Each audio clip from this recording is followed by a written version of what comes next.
Dow Chemical Organization awarded Shattered Glass $11,000 to expand the Shattered Glass initiative that started last summer, which is an opportunity for girls in our community, ages 4th grade to 6th grade, to begin to explore STEM fields and hopefully lay a foundation for the programs that are offered across our county and school district for middle and high school students. When Dow Chemical awarded us the $11,000, I immediately knew that I wanted to celebrate the students in our programming class and bring them into the celebration of the grant award.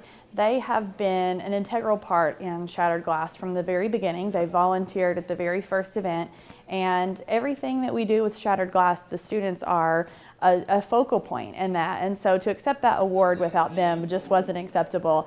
And so I took the opportunity, as we had guests in the building and the celebration of the grant funding, I wanted to be able to recognize the students and their accomplishments over the past 3 months. So we celebrated the students' STLP project, which stands for Student Technology Leadership Program, which is an initiative within the Kentucky Department of Education. Both of our student groups actually made it to the state competition, which is happening at the end of March. So we celebrated them. We celebrated their plans for what they hope to do and accomplish at STLP State. We also celebrated our students who have achieved MTA certification, which stands for Microsoft Technology Associate. We've had several students who have become certified in JavaScript and several students who have become certified in Python, which are two of the fastest growing computer languages. And our students, as freshmen and sophomores in high school, have already developed proficiency in both of these fast growing computer languages. One of our partners here with Hardin County School is DXC Technology, and they have supported us from the very beginning of our initiative and our gender equity movement here at EC3. And Tina Furnish is a human resources recruiter for DXC, and she speaks all the time to the importance of these certifications because she can't hire somebody without them. And so the MTA certs that our students have earned this year are the requirements that IT companies look for. And so our students are already at a very young age career ready. My name is Molly New. I'm a freshman at Central Hardin, and I am in the Girls Who Code class at EC3. There's two parts of it. There's some girls that were here last year who are this year doing Python, and I'm one of the first years, and I was doing JavaScript this year. We did a Shattered Glass event this summer with girls who were in 5th grade and middle school. We did projects with those younger girls to hopefully show them that anything in the STEM field was fun and that you could make a job out of it, and it's not just for men, it's for women too.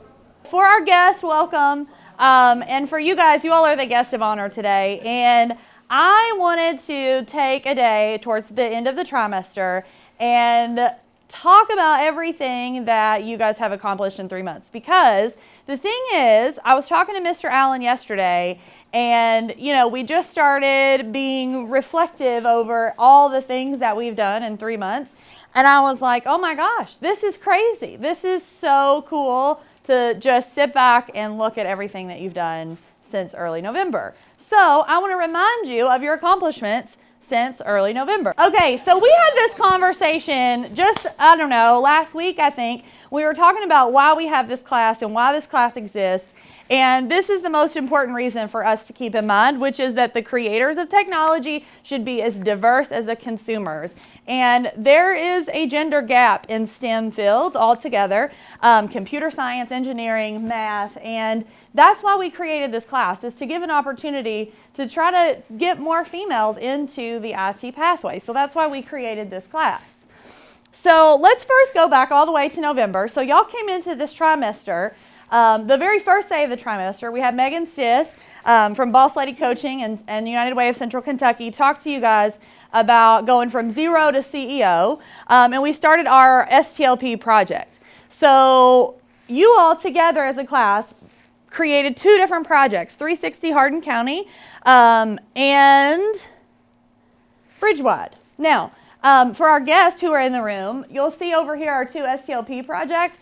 All of the artwork for the Bridgewide app was developed by Summer. and the graphics also by Caitlin. And so both of these projects are in development, but you guys beat out like a huge group of people at STLP Regionals and made it to the state competition, which the grand prize for state is going to be held where? So our goal is to make it to, so that's why we're having Garrett's Popcorn today, because that's our goal, is to make it to Chicago. All right, so fast forward a few weeks, we had the Hour of Code. And the Hour of Code on the Road event, we went to 3 different elementary schools in Hardin County, and we taught 5th graders in these elementary schools about computer science. So here's some pictures from Lakewood. We've got Dakota and Jesse. The drone is actually out of the shot there on that. And then we've got our Ozobot table. What were some of your favorite things from the Hour of Code on the Road event? Letting the kids fly the drone and program. So you programmed, right, on one, and then you drove the other one. Is that what it was? That was really fun. That was one of my favorite stations to be in. So we went to Lakewood. We went to Lincoln Trail. There's Melissa. Melissa, what were you doing? The Spheros. So were they? Oh, that was a hot potato game that was programmed on the apps. Okay, and then we went to GC Burkhead. That picture I just had to put in there for good measure. It didn't have anything to do with programming, but so when we think about the impact that Hour of Code on the Road event had, you guys worked with over 600 5th grade students and potentially introduced computer science to over 600 students in just those 3 days. Like, pat thyself on the back for that, because that is a huge, why is nobody patting yourself? Okay. That's huge. That is huge. When we talk about gender equity and raising awareness for STEM fields, you guys did that in 3 days. Okay. So something else that was like completely last minute, totally random, Global Hour of Code week happened to coincide with the Global Volunteer Day. So at the very last minute, we said, okay, we're going to go to Helmwood Healthcare and we're going to volunteer with the residents at Helmwood Healthcare. And so Dakota was the only one who could make it to this event because it was so last minute. And then also Alex, y'all remember Alex from last year. She's going to be coming back with us next year. But Dakota and Alex volunteered with the residents at Helmwood Healthcare along with, I don't know, we had what, 8 or so, 10 young girls who volunteered, who attended the Shattered Glass event this past summer at Helmwood Healthcare. So something else that happened right after all of the Hour of Code work that you guys did, the Kentucky Department of Education reached out to me in our class to create the STLP event at the state competition at Rupp Arena. So this idea was developed by Molly New, and the event that we will be hosting March 29th at Rupp Arena is called Shattered Glass, A Global Journey. And so the idea is that students, and by the way, over 14,000 students from across the state of Kentucky descend upon Rupp Arena for this. So when we talk about doing the work and reaching out to our community and helping them understand and appreciate STEM fields, this is huge and it will be huge. And so the idea here is that as students filter into this event, they will be traveling to 6 different continents and learning about a women innovator in that region of the world. And then they will complete challenges, probably with Spheros, and those challenges will be inspired by the innovations for that person. So y'all give a hand to Molly for coming up with that idea. Now you just got to put the work in and help me get it ready for STLP. So, okay, so I want to talk a little bit first about our first year. If you are in my class, first year student, raise your hand. So everybody in the room knows who my first years are. Okay, so these students, for our guests, they are learning JavaScript. And let's go to the next slide. So want to ask, why are we learning JavaScript? This is something we haven't even really addressed as a whole group as to why you guys were in JavaScript. And here are just some of the facts. And so you guys who have completed this course and have an understanding of JavaScript, check out these facts. And I pulled these facts just off of some different resources about, and I know Miss Tina can attest to this as well. So, and if you look, all of these are JavaScript facts. 80,000% growth over the last 3 years. Okay, jobs advertising for Angular.js expertise, 9,000% in just the last year. So when we talk about the demand for jobs for you, look at this growth. It's crazy. Check out the starting salary for somebody with JavaScript knowledge. $60,000 up to $140,000. Okay, this is womp, womp, sad trombone. Okay, there are currently over 54,886 jobs on Indeed advertising for JavaScript knowledge, which you guys, many of you as freshmen, you have that expertise and you have a badge of honor to demonstrate to people that you have this expertise, right? Round of applause for our JavaScript friends. Yes. All right, next slide. I already kind of talked about this, but here is an average salary, too, of a JavaScript developer. Do you want to add anything to this? We need JavaScript developers. We're in that priority. 80,000, we need a lot of developers. There you go. All right, next slide. So this, want to move into Python. So if you're a Python second-year student, raise your hand. Look, they're all in a row. They planned that. Okay, so those are our Python students. And they actually completed the JavaScript course last year. So they moved into Python. So I want to kind of bring your attention to some growth with Python. Here are some of the main programming languages. If you look down here, this is a timeline starting in 2012 up to 2018. Take a look at the growth of Python in computer languages. You can clearly see that Python is the fastest growing computer language. And that's why we wanted our second year students to have that information. If you look down here, Python, whoops, oh look, it's going to start working. The second highest paying computer language here, Swift being first, Python being the second highest paid. And that's in the US too. So you guys have the potential to graduate high school with the knowledge to walk out and get a job making six figures. I will tell you, on our account, we have 250 people on our account. We have one Python developer, and we need probably 20. And that's here, just down the road, 15 minutes down the road. Yeah, absolutely. Thank you. Next slide. So I know Miss Sweeney asked you guys at the beginning, so we're using CodeHS for our guests so you guys have an idea of what we're doing. And so they're working, and I know we've had our love-hate relationships with CodeHS. But I will tell you that middle row of students can attest to the fact CodeHS compared to the things we did at the beginning of the trimester last year, like they're scoffing. Yes, oh my gosh, yes, of course. So CodeHS, we signed a contract with CodeHS last summer. So we have CodeHS for the next 3 years, which is what we are working through the computer languages with.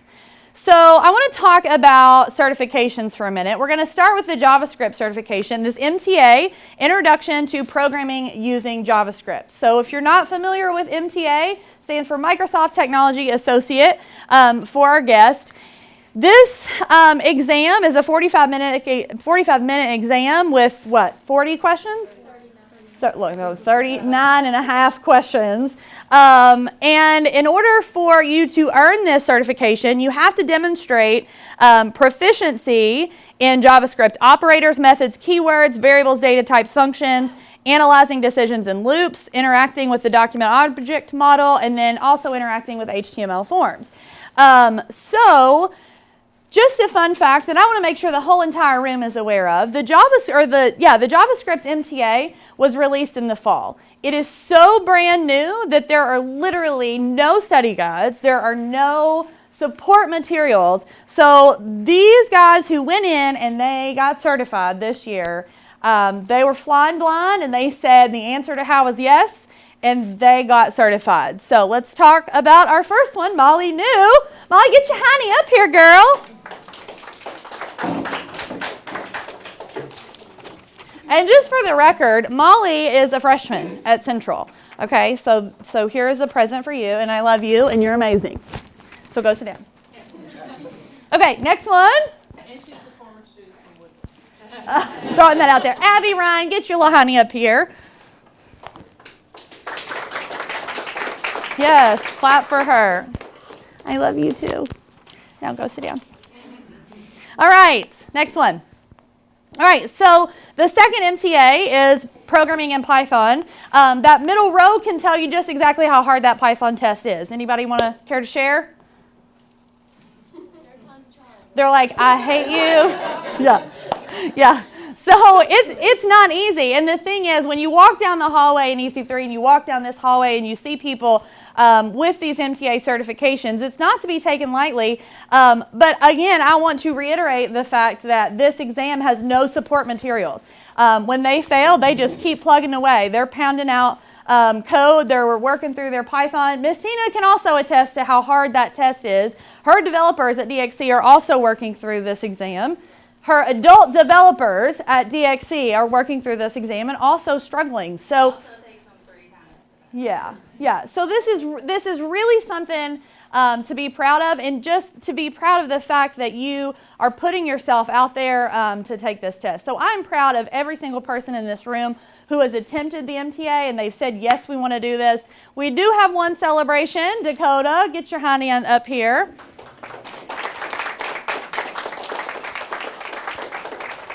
And I love you. I'm so proud of you. You're amazing.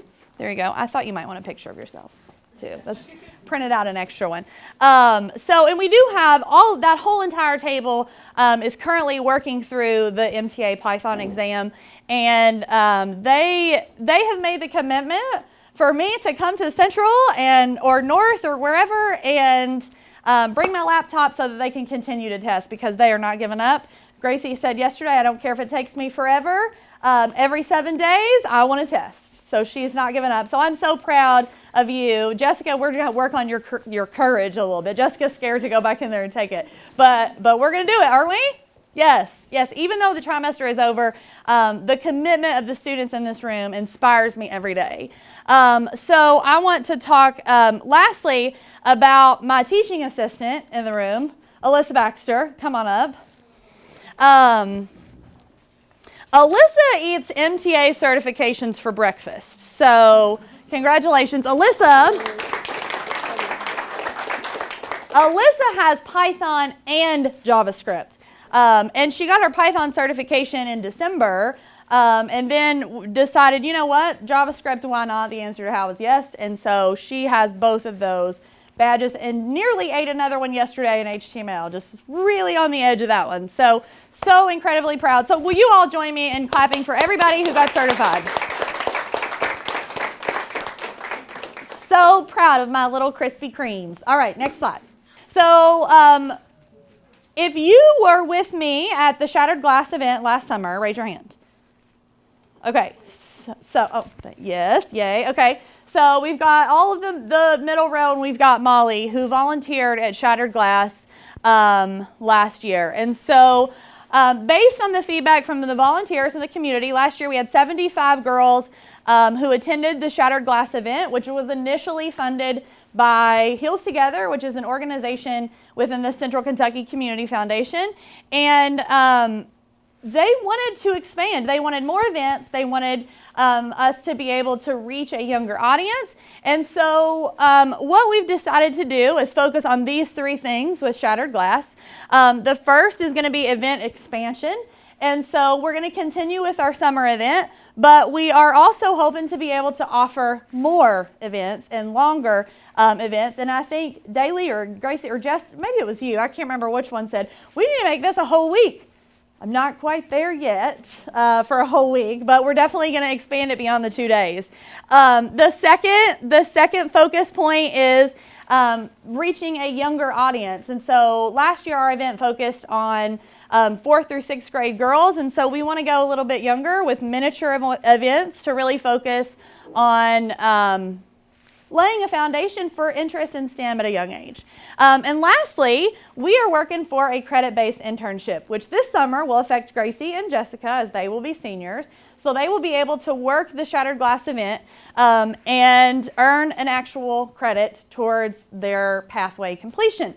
So that's very exciting news.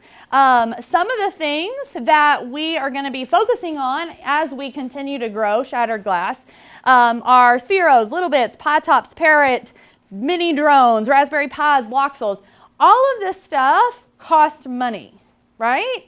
A lot of money, actually. So I shared with you guys, I've been very transparent the whole entire year with you guys. And back in the fall, I wrote a grant to Dow, just Dow. I have a hard time not saying Corning, but just Dow. We wrote a grant and Dow gave us money. Yay? Yay? Go back to the last one. Yeah. Okay, so Nancy, if you will come up. Yeah, okay. So I told them, I said I wanted to celebrate your all's accomplishments and I wanted you guys to be a part of this award because Dow is giving us $11,000 to grow Shattered Glass, right? Right? So, oh, okay. And you guys are a part of this and you guys are working this event. And I knew it wouldn't be right to do this award without you guys. So can we do everybody? I want everybody up here. So come on. All right, everybody ready? 1, 2, 3. I'm going to take a couple.